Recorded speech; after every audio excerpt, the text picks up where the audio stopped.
đây là món bánh chuối hấp của chúng ta, chỉ với một ít chuối cũng như là với một loại bột duy nhất, đó là bột năng. Chúng ta đã có được một món bánh chuối thật là ngon và đẹp mắt như thế này. Đơn giản lắm các bạn, công thức này vô cùng đơn giản nha, ai cũng có thể thực hiện được. Ngon chưa? Quá ngon, màu quá đẹp ha. Bảo đảm các bạn sẽ rất là hài lòng khi mà các bạn thực hiện công thức này. Rồi đây là bánh chuối mình đã cho nước cốt dừa lên rồi nè. Đó, khi nào ăn thì mình sẽ chan nước cốt dừa mình rắc đậu phộng lên. Đó, nếu như các bạn cảm thấy thích và ngon, hấp dẫn thì bây giờ hãy cùng mình vào bếp và thực hiện món bánh chuối hấp tại nhà này nha. Rồi đầu tiên là chuối xiêm chín. Các bạn nhớ là mình sẽ chọn những cái quả chuối mà nó có cái chấm đen như thế này nè. Chuối nó sẽ rất là ngọt nha. Bây giờ hôm nay mình sử dụng chuối xiêm, bây giờ mình sẽ cân lên xem là được bao nhiêu ha. Rồi tổng cộng là được 510g nha các bạn. Tiếp đến chuẩn bị cho mình một tô nước lớn như thế này, mình cho đây 1 muỗng cà phê muối. Rồi bây giờ các bạn sẽ bóc vỏ chuối. Thường thì làm bánh chuối các bạn, mình thích nhất là sử dụng chuối xiêm, bởi vì chuối xiêm nó sẽ giúp cho món bánh của mình nó có cái vị ngọt và rất là thơm ngon. Nó ngon hơn là so với chuối già nha các bạn. Rồi sau khi bóc vỏ thì các bạn sẽ cho vào tô nước muối pha loãng nè, các bạn ngâm. Cách này sẽ giúp cho chuối nó loại bỏ cái vị chát. Khi mình làm bánh hoặc là mình nấu chè thì nó sẽ không có còn cái vị chát khó chịu của chuối nữa. Các bạn ngâm chuối vào trong nước muối pha loãng trong khoảng thời gian là 5 phút. Sau đó thì các bạn sẽ vớt ra. Mình không cần phải ngâm quá lâu ha. Nhận thấy mà nếu như chuối nó bị hư hỏng thì các bạn nhớ là mình phải cắt bỏ đi. Sau 5 phút các bạn ngâm chuối vào trong nước muối pha loãng và cho ra rổ để ráo nước như thế này. Bây giờ các bạn chuẩn bị cho mình một cái tô lớn như thế này. Mình sẽ cắt mỏng chuối ha, khoảng 0,5 cm đó các bạn. Hôm nay là cách làm bánh chuối này là vô cùng đơn giản luôn. Và mình nghĩ là những bạn mà lần đầu tiên thực hiện cũng sẽ thành công ha. Rồi với 510g chuối xiêm chín thì mình sẽ cho tương đương lượng bột năng vào là 100g. Đây là bột năng nha các bạn, hôm nay mình chỉ sử dụng duy nhất một loại bột, đó là bột năng. 510g chuối, mình sẽ cho đây 100g bột năng. Tiếp đến các bạn cho vào đây 1 muỗng canh đường không quá vung, bởi vì thường thì chuối xiêm chín nó đã có cái độ ngọt sẵn rồi, cho nên là mình không nên cho quá nhiều đường. Cái thứ hai nữa là khi mình cho nhiều đường thì đường nó sẽ tan ra và nó làm cho bánh của mình nó bị nhão nếu mình cho quá nhiều, nên là mình chỉ cho vào đây 1 muỗng canh không quá vung nha. Tiếp đến mình sẽ cho vào đây 1/3 muỗng cà phê muối để mình cân bằng lại cái độ ngọt của món bánh chuối. Và để giúp cho món bánh chuối của mình nó có cái màu sắc đẹp thì mình sẽ cho thêm vào đây bột nghệ. Mình cho vào đây 1/3 muỗng cà phê bột nghệ luôn ha. Rồi cuối cùng mình sẽ cho vào đây nước ấm là 120ml nước ấm. Mình sẽ cho từ từ vào. Các bạn nhớ là sử dụng nước ấm nha, không nên sử dụng nước sôi. Nước ấm khoảng 40 độ C là được rồi. Mình cho nước từ từ vào và mình trộn đều lên. Lý do mình cần phải cho nước ấm vào chứ mình không cho nước sôi là bởi vì nếu như nước sôi thì nó sẽ khiến cho bột năng của mình nó chín. Mà ở đây thì mình không cần cho bột nó chín ha. Mình sử dụng một cái thìa silicon như thế này thì mình trộn chuối nó sẽ không có bị dập nát. Tiếp đến các bạn sẽ chuẩn bị cho mình một cái khuôn inox như thế này, một cái khuôn sạch ha. Bây giờ thì các bạn sẽ thoa một ít dầu ăn vào trong khuôn như thế này. Mình thoa như thế này thì khi mình hấp bánh á, bánh của mình khi chín nó sẽ không có bị dính vào trong khuôn. Không cần phải thoa quá nhiều, các bạn thoa một lớp dầu mỏng là được rồi. Tiếp đến các bạn sẽ chuẩn bị cho mình một tờ giấy nến như thế này. Giấy nến á, thì các bạn có thể mua là ở các siêu thị nha, ở các siêu thị lớn nó đều có bán. Giấy nến này có công dụng là giúp cho bánh của mình nó không có bị dính, và khi mình lấy bánh ra rất là dễ dàng. Và trong trường hợp như các bạn mà mình ở dưới quê đó thì mình có lá chuối, mình sử dụng lá chuối luôn. Đó, bây giờ mình sẽ cho vào. Khi mà các bạn thoa dầu ăn vào khuôn á, thì khi mình cho giấy nến vào, các bạn thấy không, nó sẽ dễ dàng và nó bám chặt vào trong cái khuôn như thế này, nó không có bị bung ra. Mặc dù là mình sử dụng giấy nến nhưng mà để chắc ăn á, là khi mình lấy bánh ra nó hoàn toàn không dính 100%, thì các bạn lại tiếp tục thoa thêm một lớp dầu lên giấy nến như thế này. Mình thoa đều hết giấy nến luôn nha các bạn.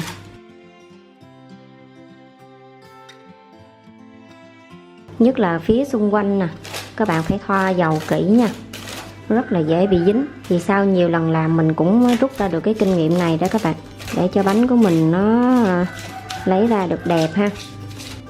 Bây giờ thì chúng ta sẽ cho chuối vào khuôn.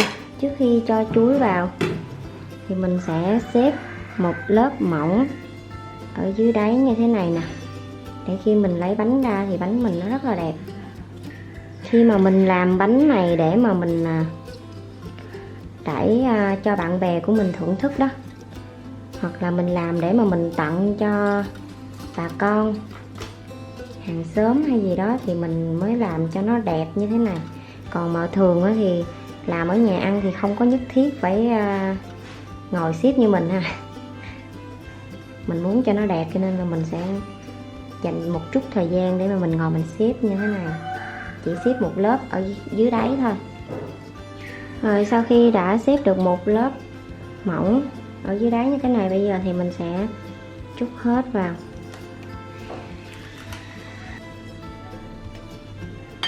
Rồi sau đó thì mình sẽ rải đều ra nè. Mình muốn đẹp hơn thì ở phía trên mặt mình cũng sẽ xếp cho nó ngay ngắn lại một chút.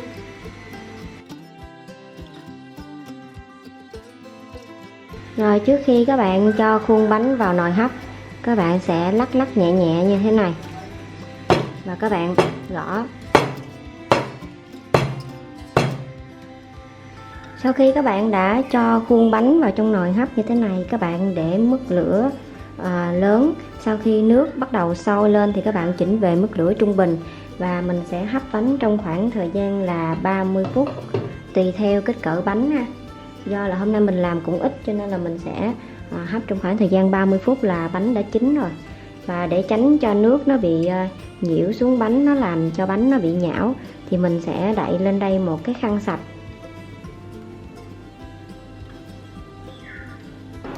Sau khoảng thời gian 30 phút, bây giờ thì bánh chuối của mình cũng đã chín. Bây giờ mình sẽ mở nắp ra. Lúc này thì bánh chuối vẫn còn rất là nóng, mình sẽ chờ cho nó nguội bớt rồi mình sẽ lấy ra nha. Trong thời gian chúng ta chờ cho bánh chuối nó nguội thì ở đây mình tiếp tục chuẩn bị nước cốt dừa để mà mình ăn kèm với bánh. Thì để nấu nước cốt dừa, ở đây mình có chuẩn bị là 10 gram bột bán. Sau khi mua về các bạn vo sạch với nước và ngâm vào ở trong nước như thế này để cho bột bán nó mềm. Khi mình luộc thì nó sẽ nhanh chín hơn. Có nhiều bạn cũng thắc mắc với mình là bột bán là gì. Thì đây, bột bán các bạn, một gói như thế này nè. Cái lúc mà mình chưa ngâm các bạn, cái hạt nó trắng như thế này. Thì bột bán thành phần của nó tức là tinh bột khoai mì đó các bạn. Các bạn cứ vào siêu thị là sẽ có nha. Rồi mình chỉ sử dụng 10 gram thôi. Bây giờ thì mình sẽ bắt nồi lên và mình luộc chín bột bán này. Sau khoảng thời gian 10 phút các bạn luộc bột bán, bây giờ thì bột bán cũng đã chín rồi đó các bạn. Để nhận biết là bột bán chín hay chưa thì các bạn quan sát, các bạn thấy là bột bán nó sẽ nổi lên hết trên mặt nước, cũng như là nó sẽ trong lại nha. Bây giờ thì mình sẽ cho ra một cái rây. Tiếp đến chúng ta sẽ đi chuẩn bị nước cốt dừa. Hôm nay mình sẽ sử dụng nước cốt dừa dạng hộp ha. Nếu như nhà của mình mà có dừa khô thì các bạn cũng có thể là nạo rồi các bạn cho nước sôi vào mình vắt nha. Do là hôm nay mình không tìm mua được cho nên là mình sử dụng nước cốt dừa dạng hộp như thế này để cho nó tiện mà nó nhanh nữa. Một hộp như thế này các bạn là nó 400 gram, nhưng mà hôm nay là mình chỉ sử dụng nửa hộp thôi, tức là 200 gram. Nước cốt dừa dạng hộp này thì nó là dạng rim á, tức là dạng kem.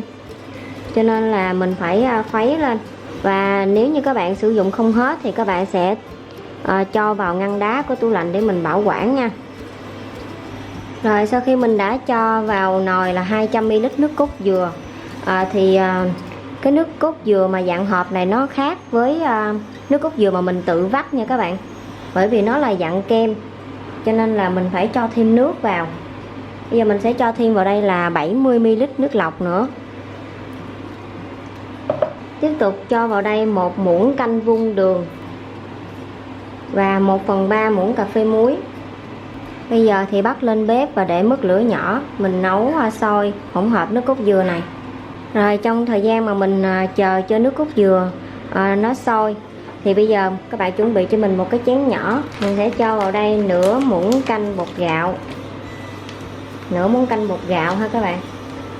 Rồi tiếp tục sẽ là nửa muỗng canh bột năng. Mình trộn hai hỗn hợp bột này lên. Sau đó thì cho vào đây 2 muỗng canh nước lọc để mình khuấy tan. Hỗn hợp bột gạo và bột năng này có công dụng là tạo cái độ sánh cho nước cốt dừa. Giờ mình sẽ khuấy tan và mình sẽ để riêng sang một bên. Chờ cho nước cốt dừa nó vừa sôi lên thì mình sẽ cho hỗn hợp bột gạo và bột năng vào nhé. Các bạn sẽ để mức lửa nhỏ và sẽ khuấy nước cốt dừa theo một chiều như thế này thật nhẹ nhàng. Lúc này các bạn nhận thấy là nước cốt dừa nó đã vừa sôi lăn tăn lên như thế này thì các bạn sẽ cho ngay bột bán mình đã luộc chín rồi, mình cho vào. Nhớ là để mức lửa nhỏ thôi nha các bạn. Nấu nước cốt dừa thì không cần phải lửa lớn lắm đâu. Mình để lửa lớn quá hoặc là mình nấu nước cốt dừa quá lâu thì nó sẽ bị tách nước, nó sẽ bị tách dầu nha các bạn, nó nhầm. Rồi sau khi đã cho bột bán vào rồi, vẫn tiếp tục để mức lửa nhỏ. Bây giờ thì mình sẽ khuấy hỗn hợp bột gạo và bột năng mình đã pha đó. Giờ mình sẽ cho từ từ vào để mình tạo cái độ sánh cho nước cốt dừa. Mình cho vào, mình sẽ khuấy đến khi nào nó đạt được cái độ sánh như các bạn mong muốn thì mình sẽ ngưng lại. Muốn cho nước cốt dừa nó thơm ngon hơn thì các bạn có thể là sử dụng thêm vani. Tuy nhiên thì mình ăn ở nhà nên mình sẽ không có cho vani nha các bạn. Rồi mình thấy như thế này là được rồi đó các bạn. Mình cũng sẽ chờ cho nước cốt dừa nó nguội bớt. Rồi nó đặc như thế này là được rồi ha. Rồi đây là bánh chuối của chúng ta. Bây giờ nó cũng đã nguội bớt rồi ha các bạn. Bây giờ thì các bạn sẽ cho bọc thực phẩm lên một cái thớt sạch như thế này để mình lấy bánh ra nó không có bị dính nha. Mình mang bao tay vào ha. Đó, rất là dễ dàng luôn. Quá dễ lấy luôn các bạn ơi. Bánh chuối quá ngon, quá đẹp, xuất sắc luôn ha. Đây mình quay gần để cho các bạn có thể quan sát được bánh chuối của mình nè. Nó ngon quá chừng luôn. Đó, chỉ với một loại bột duy nhất đó là bột năng thôi mà mình đã có được một khuôn bánh chuối thật là ngon và đẹp mắt như thế này đó các bạn. Rất là vừa luôn ha. Bột như thế này, nước như thế này là vừa luôn. Thì để có được một cái công thức như thế này thì mình cũng phải thử đi thử lại nhiều lần để mà mình có được một cái liều lượng chính xác về bột, về nước cũng như là chuối ha, để mà mình cho ra được một cái khuôn bánh ngon như thế này. Bây giờ thì các bạn nhớ là mình sẽ thoa một ít dầu ăn lên cái bao tay như thế này nè, để khi mình chạm vào bánh nó sẽ không có bị dính. Rồi ở đây thì mình có bọc thực phẩm lên con dao để mình cắt nó không có bị dính. Nếu như mình có dao nhựa thì mình cắt nó cũng sẽ không có bị dính nha. Giờ thì mình sẽ cắt bánh ra từng miếng vuông. Ngon quá chừng luôn.